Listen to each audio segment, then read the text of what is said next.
This should be played at high volume. Hey, thanks for tuning in to High Volume. Guest number 2 awaits, and I call him an offensive savant. If you're a fan of football, you're a fan of this man. Coach Tom Moore has coached over 5 decades in the NFL. 49th year is coming up. He's still an offensive assistant down in Tampa Bay, but what made him roll was his years in Pittsburgh, obviously with the greats like Terry Bradshaw, Lynn Swann, John Stallworth. He went over to Minnesota. He had little cups of coffee here and there, and then he found a home here in Indianapolis. What Tom Moore and the offense, led by Peyton Manning, Edgerrin James, Tarek Glenn, Marvin Harrison, Reggie Wayne, Jeff Saturday, the list goes on. What he did with that offense and what he did prior as well in Detroit, setting records that still stand today. This man is unlike any other who's done it at a high level, and one of the greatest coaches in professional football, was a huge part of this franchise for 13 years. I'm honored. This is a guy I call a friend, but now I get a chance to talk football and pick his brain a little bit. I do hope you enjoy this. This is the one and only, the greatest of all time when it comes to assistant coaches in the NFL. This is Tom Moore. Well, I'm excited to announce this guest, and I've been thinking about how do I introduce this man? If you're a football fan, you'll understand. This is an offensive savant that I'm talking about this game. If your children or your grandchildren like this game of professional football, it's because of guys like this. And he's a friend of mine. I've known him for a lot of years. And again, one of the finest football coaches in NFL history. He's a member of the Professional Football Hall of Fame. Among many Hall of Fames that you're in, I welcome the floor. Again, offensive savant. Welcome in, Coach Tom Moore. Thank you. Glad to be here. It's a privilege, actually. Oh, and Coach. I'm very happy to be here and talk football. I'll tell you what, the privilege is all ours. I'm going to start with some of your quotes, if you don't mind. Some of them people have heard, some of them they haven't. And when they come to me, when you were coaching here years ago and you'd come to my office on Monday mornings, you'd be in my doorway with a cup of coffee and I'd say, "Good morning, Coach, good win yesterday." And I said, "What's up today?" And you would say, "I just wanted to come down and see what a jackass looks like on Monday morning." That was one of them. And then the other one that was a good one was, "Hey, did you comb your hair today with a towel?" Which I loved. So that was That looks like you're still combing with the towel. Some things never change. Hey, some things never change. But here we go. Some of your all-time quotes, and then we'll get into your coaching career and what you've meant to this game of professional football. One that hangs very highly. It's a banner, and it's in our equipment room here in Indianapolis, and it's your quote with your name underneath it. "Don't major in the minors." Why is that important in professional football? Well, sometimes you get so mired down in small things that have nothing to do with the outcome of the game, with the preparation of the game. They're just small things. If you get too tied up in those things, that doesn't leave you enough time for the major stuff. And so just take care of the major stuff and throw the minor stuff away. Players got that. You're fighting time anyway. Yeah, players got that message, though. They understood what you were talking about, obviously. Well, I hope so, because football, it's a very simple game. It just isn't easy. Explain that to me, please. Well, it's still blocking and tackling. It's fundamentals, it's techniques. It's teaching the players what to do and then how to do it. And once you get those two things accomplished, then that allows your team to play fast. And you have to play fast, and you can only do that if you know what to do and how to do it. And you want to get your team to play faster than the opposition, and hopefully, eventually, you'll break their will. You've done that quite a bit, obviously, on some defenses across the league. A great book. If you're a fan of the NFL, Tom wrote, if you're great at what you do, you write books. And Tom Moore did just that. The Players Coach, 50 years making the NFL's best better, from Bradshaw to Manning to Brady and beyond. We'll get to those great quarterbacks. But some more quotes of yours that I just wanted to go over. 1, 2, 3, throw it away is obviously one that you've preached to quarterbacks all throughout your career. Is that, I mean, we're going to go over your career, but 1, 2, 3, throw it away, meaning what? It's a good pass sometimes when you incomplete or throw the ball out of the end zone or throw it into the sidelines. Incompletions are important is my point, yes? Right. And the biggest thing you don't want to do is take a sack, because by NFL stats, over the course of a long period of time, if you get sacked in a particular drive, your chances of scoring a touchdown in that drive is less than 6%. Okay. That's not very good. So you want to get rid of the football, and there's nothing wrong with it. There's nothing against it. Live to play another play, but don't get yourself in 2nd and 20, 2nd and 25, 3rd and 18, because those are tough to pick up, and then you end up punting and you never score a touchdown. As long as you can stay in rhythm and get the short completion. Sometimes you make the big play with the short completion. You don't always have to throw it downfield, but get a completion or throw it away. Bruce Arians was on last week. He talked about something when it comes to a good quarterback. You're going to find out if you have a good quarterback and what he does in 2 minutes and on 3rd down. How important are those two 3rd downs for the offense as well as 2 minutes for the offense? Is that everything when you're talking about an offensive game plan and be able to – you're going to have to score at those times, and you've been blessed by having a couple of quarterbacks that have been able to do that for you. Well, it's critical, and the biggest thing with a quarterback, there's 3 things that really separate quarterbacks. And number 1 is their ability to recall or recollection of what you saw or what you talked about. And then once they recall it, then they got to process. Okay, he talked about cover 2, I see cover 2, then you got to execute. So once you processed it, then you got to execute what it takes to defeat that particular coverage or that particular front. And a quarterback gets about 1.5 seconds to get all that stuff done. Right. So the thing that separates a lot of quarterbacks is their ability to process the information that they've been given and then executing what needs to be done to have success. Well, I'll tell you what, it started with you a long time ago, and I want to start earlier in your career. What kind of player were you? University of Iowa. I beg your pardon. University of Iowa. How were you a couple years up there? And that's when you were an athlete and you got the bug for football and possibly coaching after that. What was your 2 years as a quarterback at Iowa like? Well, I went to the University of Iowa, and back in those days, it was 1 platoon football. And there were no restrictions on scholarships. You could bring in as many as you wanted. And so freshmen were not eligible at that particular time. And when I came in, I think we had 68 freshmen. And by the time we were sophomores, that was down to 35.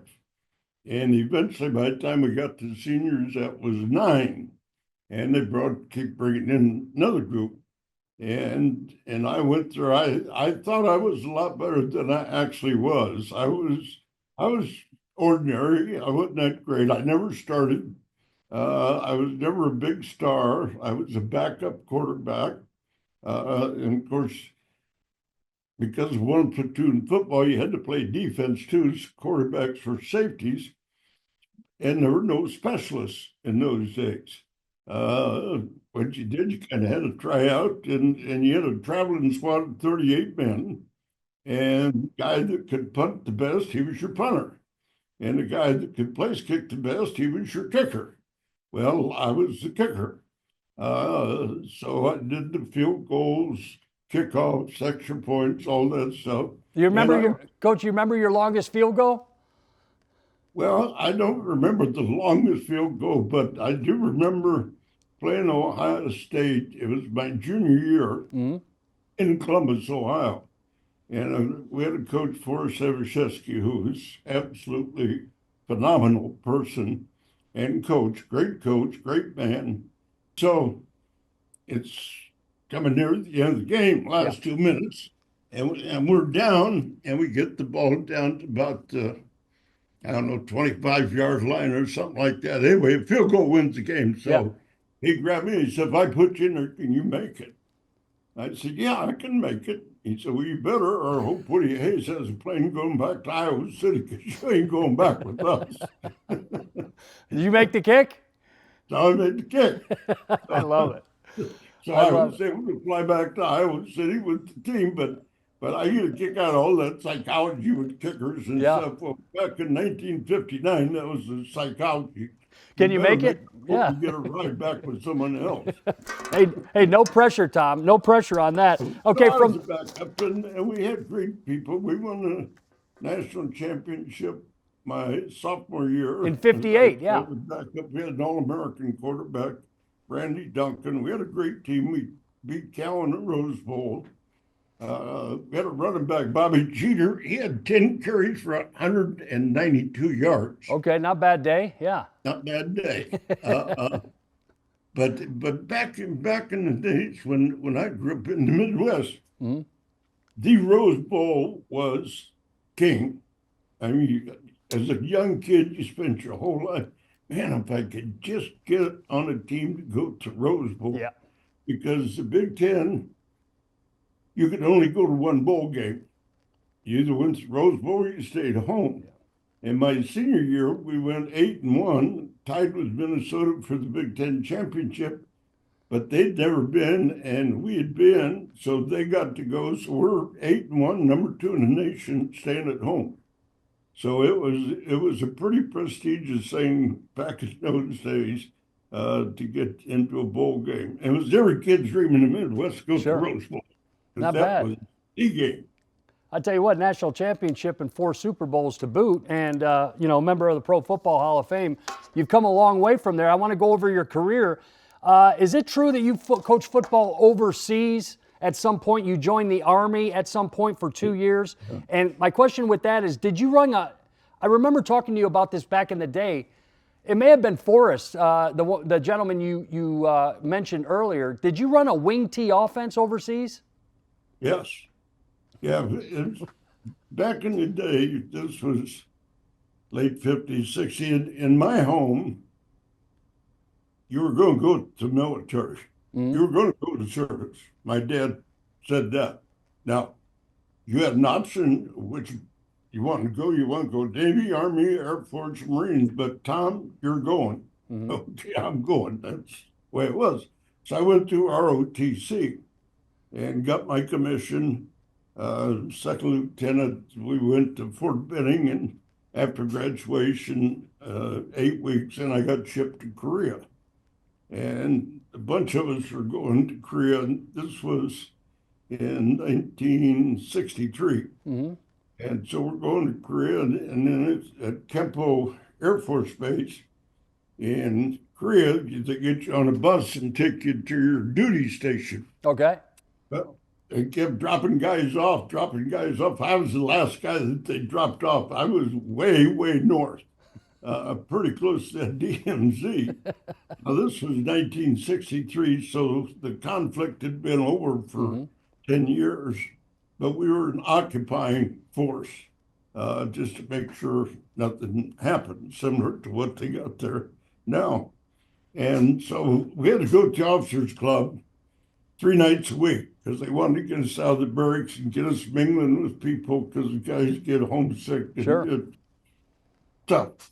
So I'm at the officers' club having an adult beverage with the colonel, and we started talking. He said, "How do you like it?" "Well, I like it, but I'm really a football coach." "Oh, is that right?" So we started talking.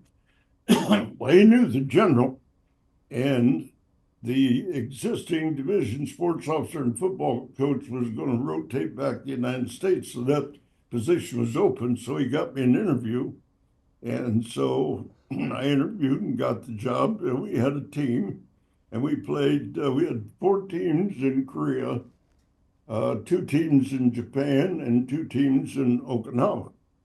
And we played each other kind of have a round robin thing, and then they had the bowl game. And the 7th Infantry Division, they won it. We were in second place, but they sent us to Okinawa to play in what they called the Sukiyaki Bowl. Sukiyaki Bowl. We played Kadena Air Force Base. Okay. And so I still got fond memories. I still in communication. and correspondence with quite a few of the guys that Sure. I coached with or were on the team, and it was a fun experience. I'll tell you what, that's great for those soldiers that look back at your career right now and said, I used to get coached by that guy over in Okinawa, or that's incredible, Tom. But then I came back and got stationed at Fort Benning and was a coach on the post team there, and we had a good team. What kind of offense were you running? Wing T. Same, huh? Same thing that we had at Iowa, but a lot of the officers went to officers basic school at Fort Benning, which I did too, and they pulled their orders and kept them there. And we had a 44-man squad, and we had 38 guys that had started for 2 years or more in Division I football on that team. And then you played a service championship, and we played Fort Eustis in what is now called the Citrus Bowl in Orlando. Sure. Back in 1964, that was the Missile Bowl, where it was a service championship game. Wow. So you're playing in a Missile Bowl for that thing. Did you win that bowl championship? Yeah. Yeah, you did, didn't you? Yeah. Silly question, but it is. I need to go over this thing because we have so much to go over, but just University of Dayton as a running backs coach, 65 to 68. You go to Wake Forest in 69 as the offensive coordinator. You go down to Atlanta to go, I guess, at Georgia Tech maybe, from 70 to 71. You go up to University of Minnesota. You're the running back coach there from 72 to 73. And then you go to the New York Stars. I want to stop at the New York Stars because that was a league for a while. You go coach in a league and it bellies up and goes bankrupt. What are you going to do after that?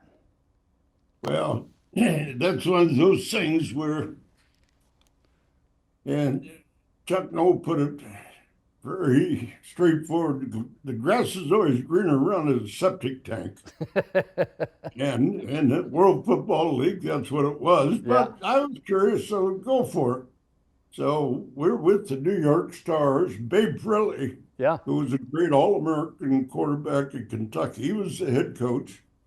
And so I moved everybody to New York, out in Long Island. And we played our games at Downing Stadium, which is right underneath the Triborough Bridge. Yeah. If you've ever been to New York City.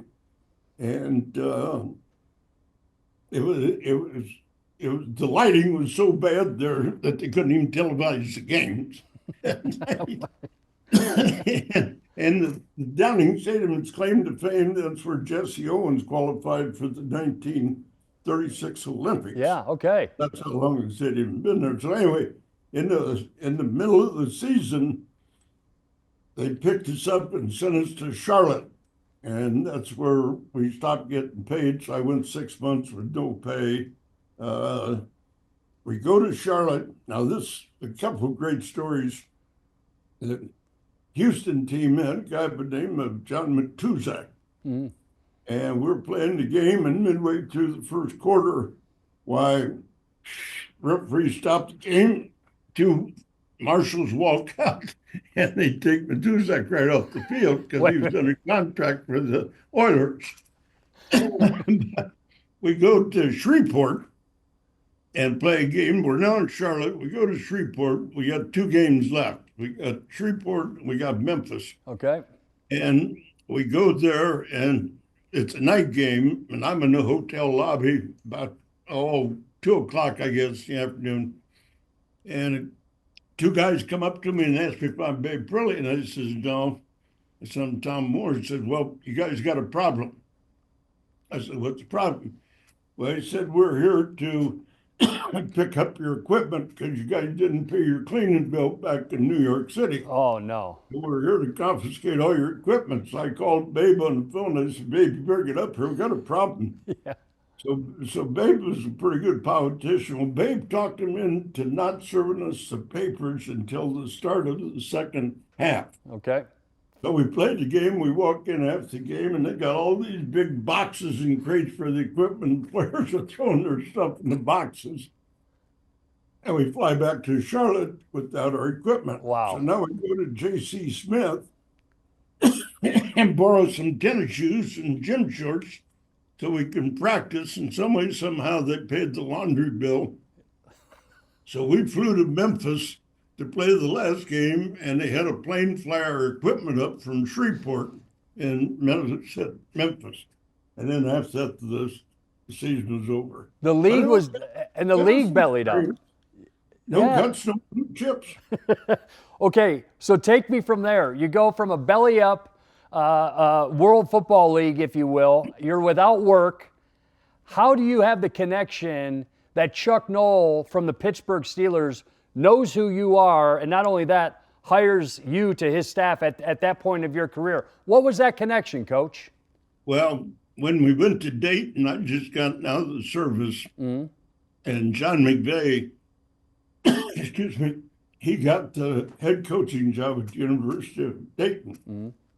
This is John McVay that later went on and was the GM for the 49ers, and they won 4 Super Bowls. So I just got out of the service. He was looking for coaches. We hired 3 people that he knew. He hired George Perlis, Okay. who was coaching at St. Ambrose High School in Detroit, and Jerry Hanlon, who was coaching at Lakewood St. Ed's, and a guy by the name of Joey Glowski, who was coaching Canton Central Catholic. So we joined the staff. So I met George at that particular time, and this was 1965. So we kind of went off in different directions, different ways and stuff. Well, George gets hired by the Pittsburgh Steelers in 72. And so my connection with George, and I was studying steady communication with him. And then he was working for Chuck. Plus, Chuck had gone to school at the University of Dayton. So he knew that. So it's interesting how things work out. In January of 77, I interviewed with the Buffalo Bills. Jim Ringo was the head coach. Okay. And he didn't hire me. I didn't have enough experience. La-di-da-di-da, whatever. Okay, fine. So I'm mad. I'm disappointed. I'm upset. 2 weeks later, Lionel Taylor leaves and goes to the Los Angeles Rams. So that opens up a position with the Pittsburgh Steelers. So I don't get the Buffalo job, but I'm available, so I get the Pittsburgh Steelers job. Wow. Now, the guy that got the Buffalo job, had he not gotten it, he'd have probably gotten the Steelers job. Wow. Because he was things have just worked out for me. Somewhere along the line, there's a guardian angel that's taking care of me. You've done your part on that one, Coach. I mean, I really believe that. Bill Blunt called me about 3 weeks ago, and Mel and I became good friends and stuff. And Mel's son bought my book for him for Christmas. Yeah. So he'd read the book and he called me. He says, Tom, he said, the Lord works in mysterious ways. He says, I think the Lord didn't want you to be a head coach. He says, because when you're a head coach, you don't work with individuals and people and stuff. And he said, I read the book and all the people you worked with and stuff. He says, I think the Lord wanted you to be an assistant coach so you could work with players. That explains it.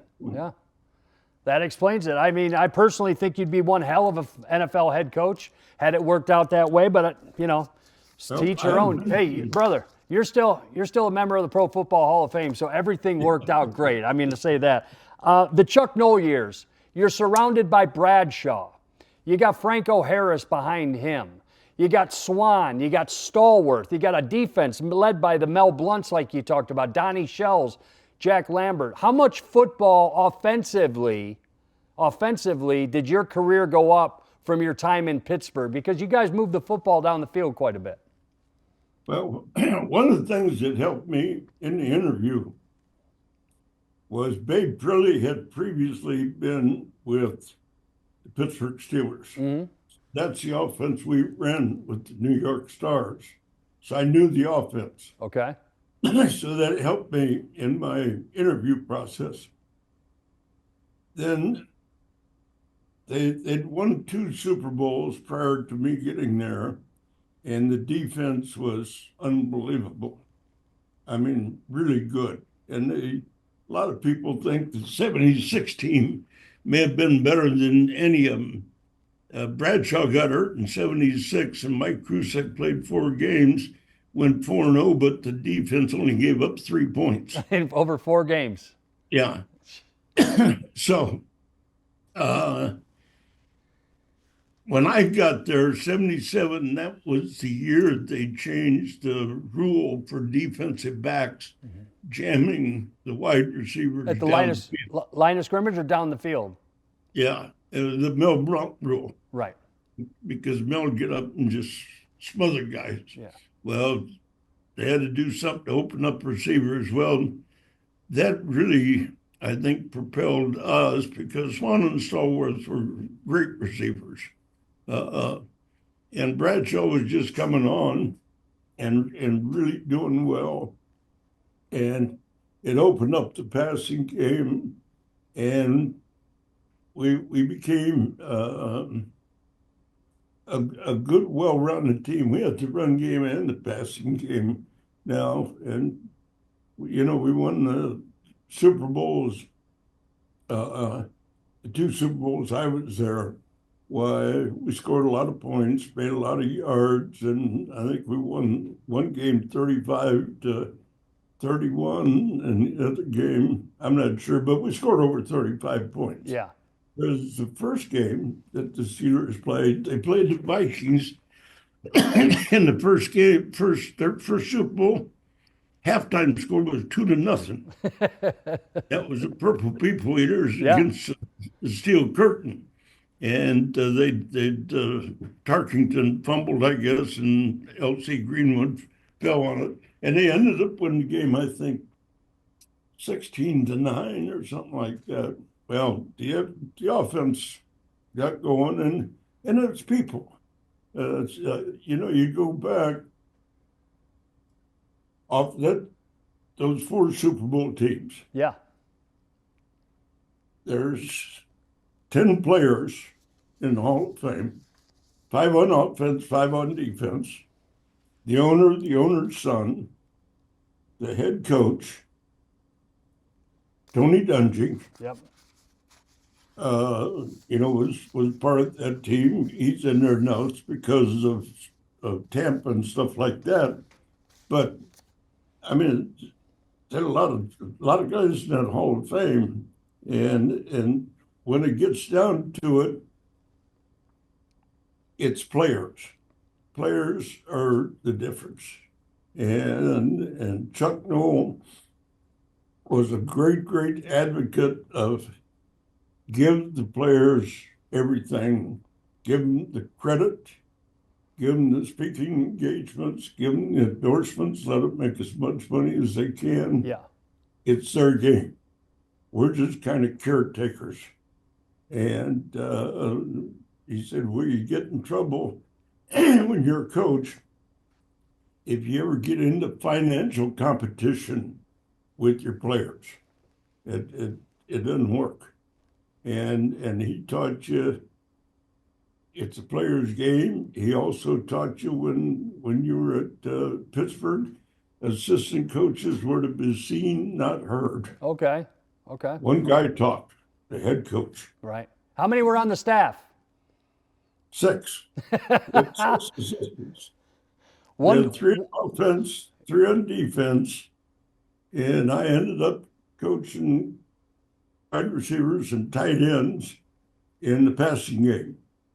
Then we had an offensive line coach and a running back coach, and 3 on defense. And Chuck Noll was a special teams coach. The head coach was a special teams coach. Yeah, Wow. And that was true of a lot of things. Bud Grant was with Minnesota, and I think Coach Shula was down in Miami too. Same thing. Most staffs were 6-man staffs. Coach, now it's like 30. How many you coach with now down in Tampa? Well, we got a lot of them. I think 25, 26, a bunch of them. Well, hell, this is what, year 49 for you, this 2025 season in the NFL? 49. 49 years. I remember when I first got in, I thought, man, if I could just get 5 years in, Yeah. fully vested for retirement, that'd really be cool. And so when I got in, I was shooting for 5. But, you know, I look at coaching in the NFL, to me, I don't believe in entitlements. I'm not a big entitlement guy. To me, it's a privilege to coach the NFL. And the NFL has given me a life that I'd never had in anything else, because it's what I love, it's what I enjoy, it's what I know, and it's my life. Hey, Chuck Noll doesn't call. The Stars go under, the World Football League goes under, and Chuck Noll doesn't call you. What are you doing then? I mean, if you're not, luckily everything worked out, but what direction were you going to take? I went back to Minnesota. The guy at Minnesota hired me. See, in Minnesota, I recruited Tony. Yeah, Tony Dungy. I mean, that's a great story in itself. Tony was there, and the head coach at the University of Minnesota hired me back. So I was there for 2 more years, and he stayed for 4 or 5 more years. I'm sure I would have stayed with him. I don't know.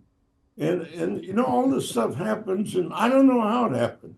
It just did. You know, someone was looking out for me and didn't send me to Buffalo, sent me to Pittsburgh. Because if I had gone to Buffalo, I'd been there for about 2 years. Yeah, right. And who knows? From there. Yeah. But I was at Pittsburgh for 13 years. Right. And I was with the Colts for 13 years. Yes, you were. And some of my fondest memories are with the Colts. I love the Colts. We have so many great fond memories of you here, and so many to go over. I want to stay in Pittsburgh for a minute, though. What does this mean to you? If you can get a 60 prevent slot hook and go, 60 prevent slot hook and go. What is that? What's special about that play for you? Well, in coaching, and Peyton was a champion this. In coaching offensive football, you need to have answer situations. Okay, they do this. What's our answer to counter what they're doing? Well, we knew going into the Super Bowl game against the Rams what Bud Carson was going to do defensively against 3 wideouts on 3rd down. And what he was going to do, he was going to single one wide receiver. He was going to go short and long on the other wide receiver, and then he was going to go in and out on the slot. So the outside receivers ran flag routes. The inside receiver ran an in post. Okay. So that was slot hook and go.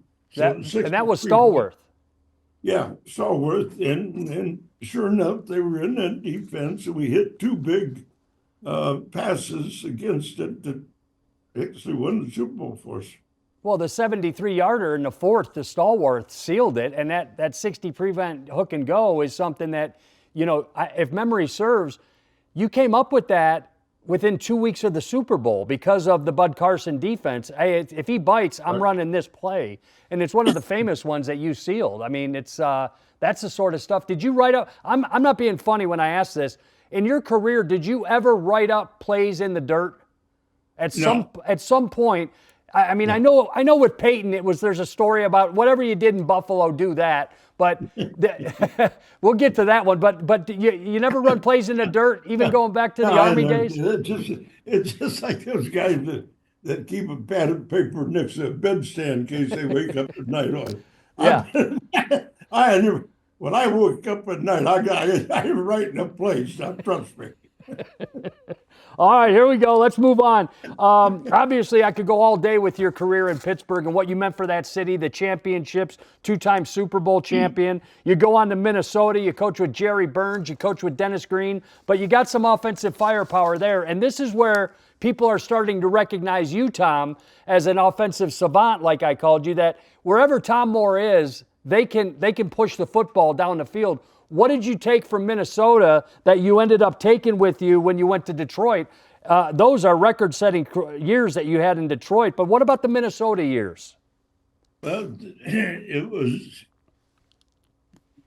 I was there 2 years with Jerry Burns, and then he retired, and Denny Green retained me. Mm-hmm. And we had good receivers. We had Chris Carter, Anthony Carter, Hassan Jones, had Steve Jordan was a premier tight end. Sure he was, yeah. We had Wade Wilson and Rich Gannon, the quarterbacks. And when Denny took over, he retained me, but he brought in basically a whole new staff. And he fired an offensive coordinator, made Brian Billick the offensive coordinator, and after 2 years, I just didn't have a good feeling. Yeah, I felt like it was time to go, and I knew Wayne Fonts. Wayne and I worked together at Dayton also. Is that right? And so he had an opening. He's up in Detroit, yeah. I went to Detroit, and we had Johnny Morton, Herman Moore, Brett Perriman, Perriman, and Barry Sanders. Yeah, and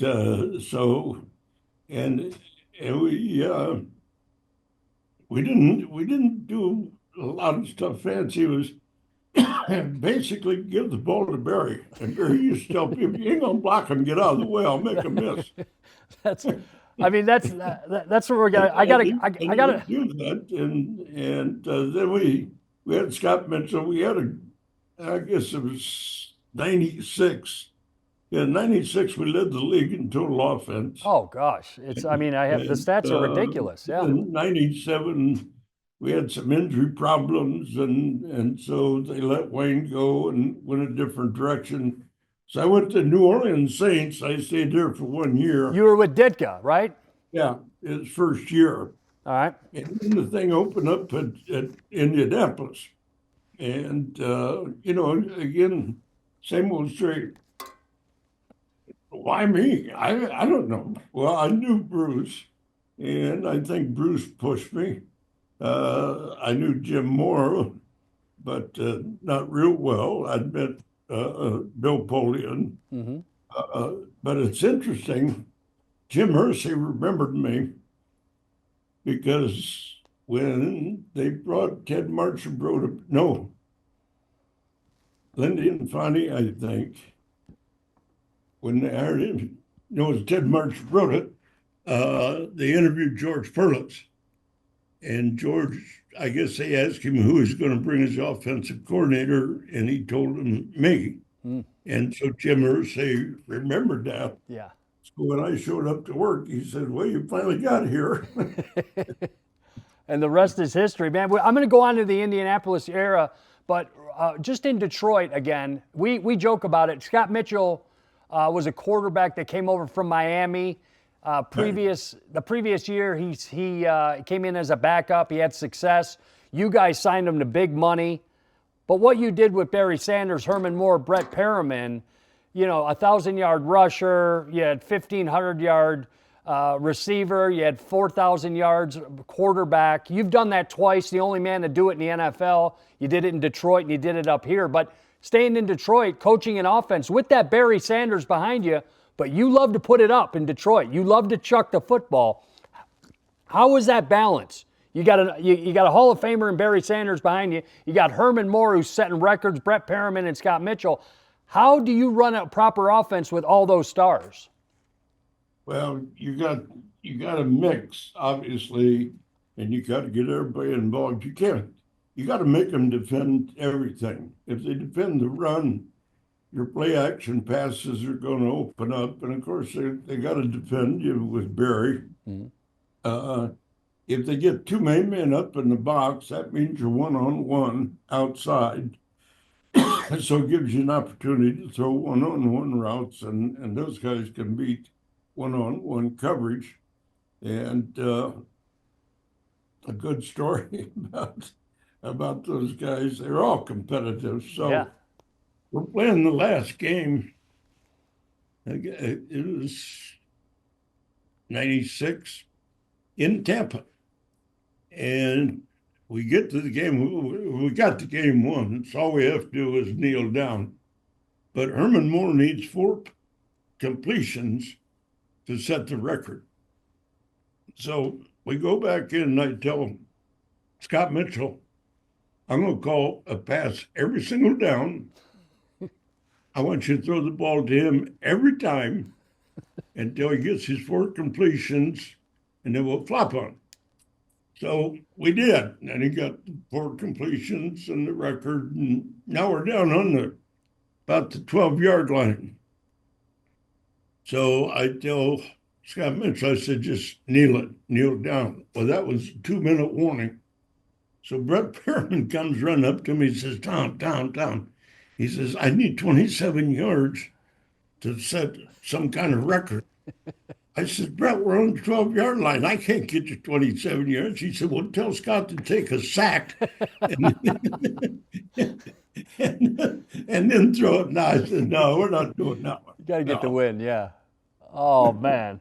I love it. I want to go up into the Indianapolis because you talked about it a little bit earlier. You served under Jim Mora.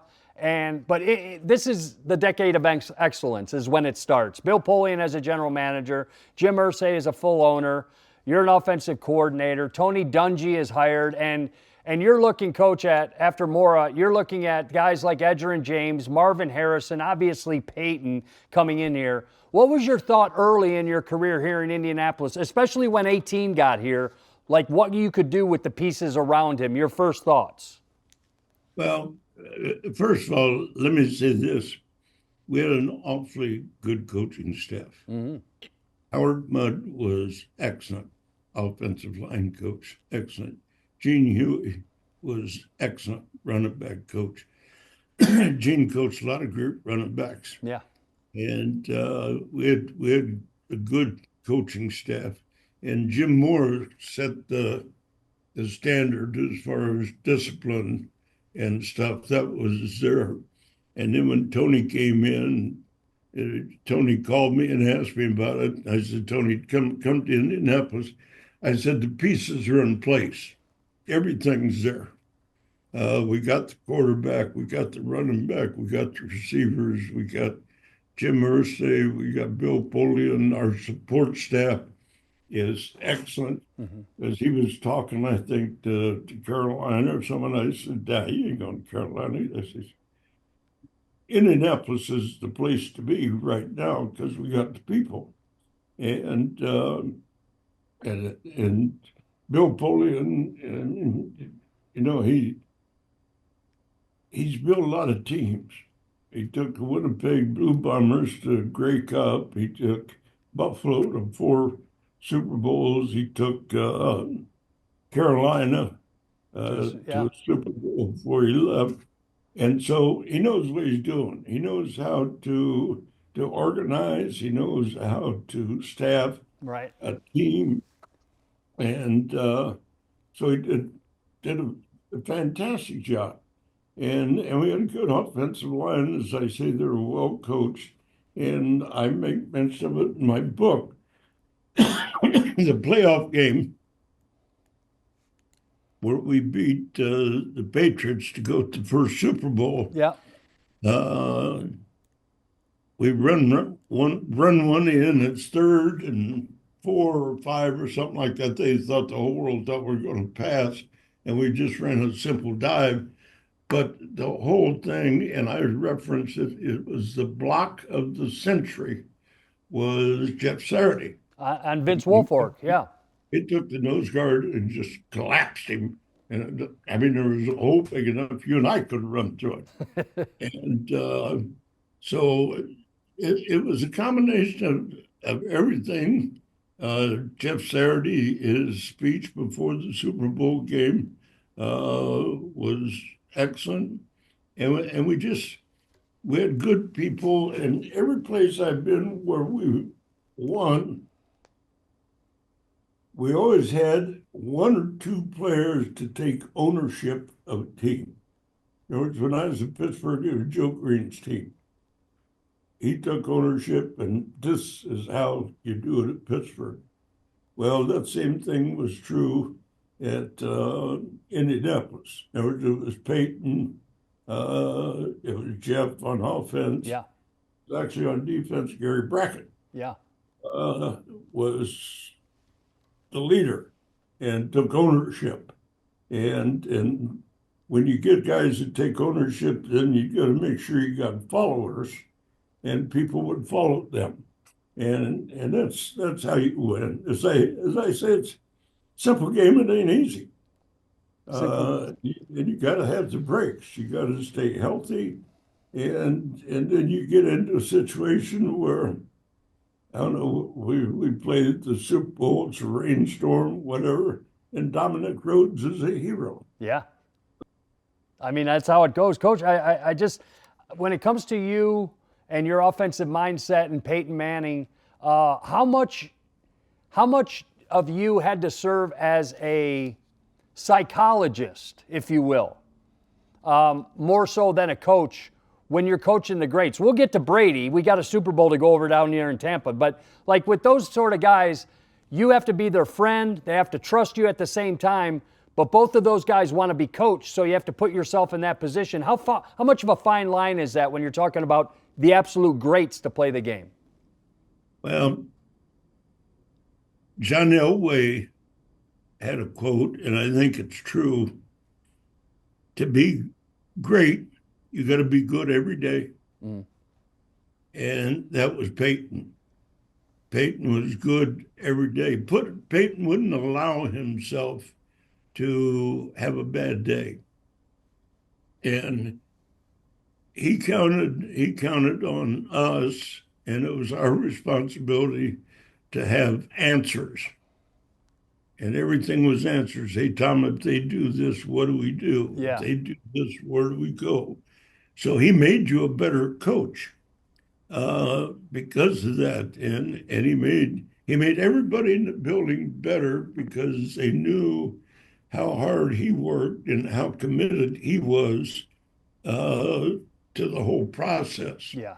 And you get to a point where you don't want to let Peyton down because you know the effort he's put into it. So that's the big thing is making sure you give him the answers. And I remember one time we played Baltimore in a playoff game, and I think it was a 15-9 game. Yeah. They had 3 field goals. We had 5. Yeah, it was Vinatieri's day. But anyway, Ray Lewis after the game, he said, tough game, but he said the problem was, he said, every time we did something, Peyton had an answer for it. Well, as a coach, that makes you feel good because you gave him a chance. And then you got someone special like Peyton, and he's special. So you give him, you teach him and train him and go through everything, but give him the opportunity to make decisions out on the field. It's about players, it ain't about coaches. It's not about Tom Moore. And I say this, if I had not allowed Peyton to do all the things that he did and have all of the freedom and liberty, they would have arrested me for malpractice. Right. You've got to let these thoroughbreds run. That's right. That's what I'm hearing. I mean, let them run, and he's a thoroughbred. Now you got to train him. Yeah. And you got to teach them, and you got to give them the weapons so they can do it. But once you do that, let them go. Just let them do it. You coached Brady, and you coached, not many can say that have coached Brady to Super Bowl championship, have coached Peyton to a Super Bowl championship. When you coached Brady, were you guys talking a lot? Did he ask a lot of questions about 18? Did he ask a lot of questions about your offense in Indianapolis, how he can do that, how he can copy that? Are some of the plays that you took to your Super Bowl championship, did you take those to Tampa Bay, give them to Tom Brady, if you will? But I want to know the respect that those two had for each other. Obviously, you were an interim between them. You were the guy in the middle. Both of those quarterbacks talked so highly of each other. Did they steal from each other? No, I wouldn't say so. I would say they had, at New England, they had their setup, their philosophy, their base that they worked with. It was different than ours. I don't know that Tom necessarily had the freedom that Peyton had. And, by the time he came here, he'd been in the league 18, 20 years by the time he came here. And a lot of the offense, of course, the offense at that particular time was Bruce's offense, of which, Bruce had his own particular philosophy, what he wanted done and stuff. And actually, Clyde Christensen was the quarterback coach. I just made suggestions or help. I wasn't that very instrumental or vital in the success that we had here. And he'd been coach for 20 years. I mean, Brady at that point, he's going to kind of do what he does. Well, if I talk to Tom Brady, if I talk to Bruce Arians, which I have, if I talk to Baker Mayfield, they're all going to say that's BS, Tom. I'm sorry, but they're all going to say that's BS because you're putting them in a position to succeed. That's what it is. You're still doing that now, still on the offensive staff at Tampa Bay after a great run.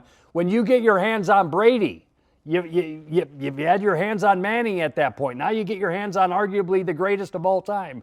Does your coaching philosophy change at all? Because you've got a guy that's had major, major success. Not only that, a guy you've been trying to whoop for a lot of weekends in your NFL career. How is that coaching somebody like that when a Tom Brady at the GOAT of all of his career, if you will, at quarterback?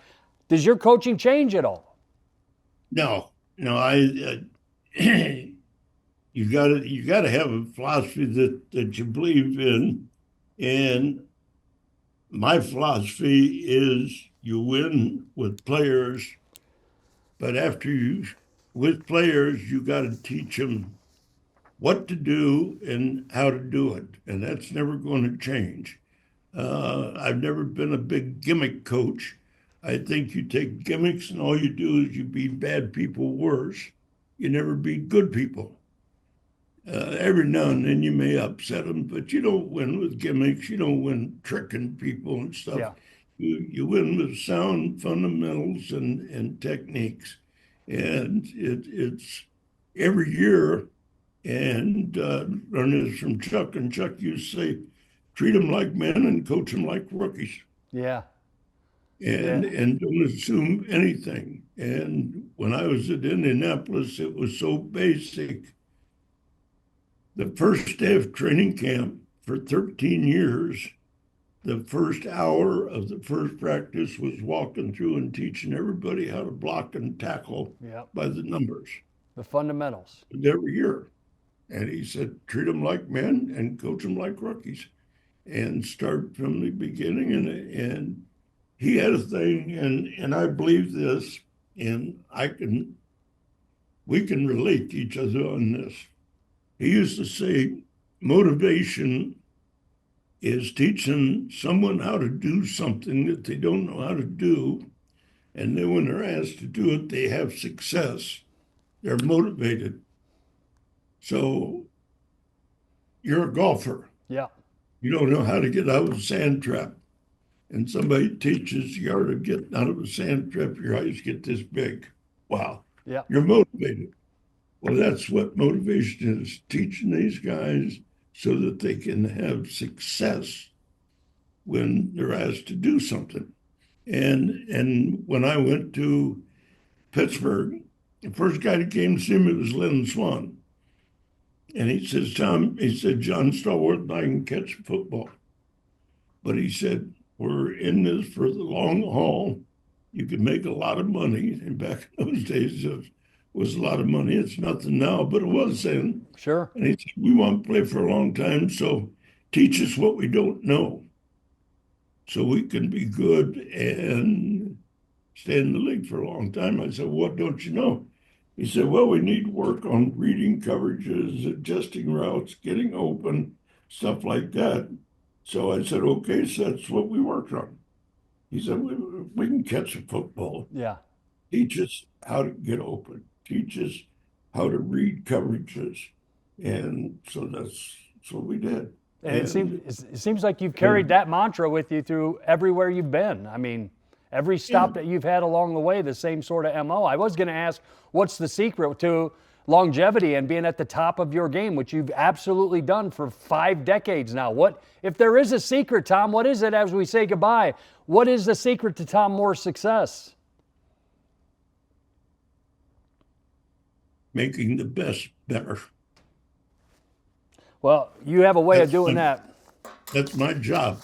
That's what you're paid to do. Make the best better. And as a football coach and in the NFL, that's your job. Make the best better. Wow. I could go on and on for a long time with you, for a long time, and go over particular seasons. I love golfing with you. I love talking football with you. And I miss you. And we miss you up here in Indianapolis. And on behalf of everybody that's in this building right now, brother, you are thought of like a god around here. And still, to this day, one of the football gods of Indianapolis and the era of greatness. And you're right at the forefront. I just want to say thank you for that. And thanks for all you do, because everyone's a fan of this game, and you're one of the foundational members that built it. I love my stay at Indianapolis. We had great success, and make sure that you send my gratitude to Mr. Ursay and Pete Ward, because they are really great people. Everybody, the support staff at Indy was fantastic. Wow. I'll tell you what, I don't think we're going to play you this year unless we meet in the Super Bowl, and at that point, I hope we wax you. But up until then, my friend, best of luck with Baker Mayfield and the Tampa Bay Buccaneers. You are one of a kind. As I called you early on in this interview, you're an offensive savant. There's only a few of you that walk this earth, and it's a privilege to know you and call you a friend. I appreciate everything that you did for us today to kind of glance over your career, and I'm indebted to you for that. And like I said, if you're a fan of this game, it's this man you want to thank. Thank you, Tom Moore. Thank you very much. Appreciate it. Glad to be on your show. Hey, we'll do it again. Thanks for watching. This has been High Volume, one of the greats to ever do it. That's Tom Moore, coach down in Tampa right now. Has coached over 5 decades in the NFL, and again, member of the Pro Football Hall of Fame. We are honored to have you. More coming up in the weeks to come. Appreciate you, Coach Moore. We'll talk to you down the road. This should be played at high volume.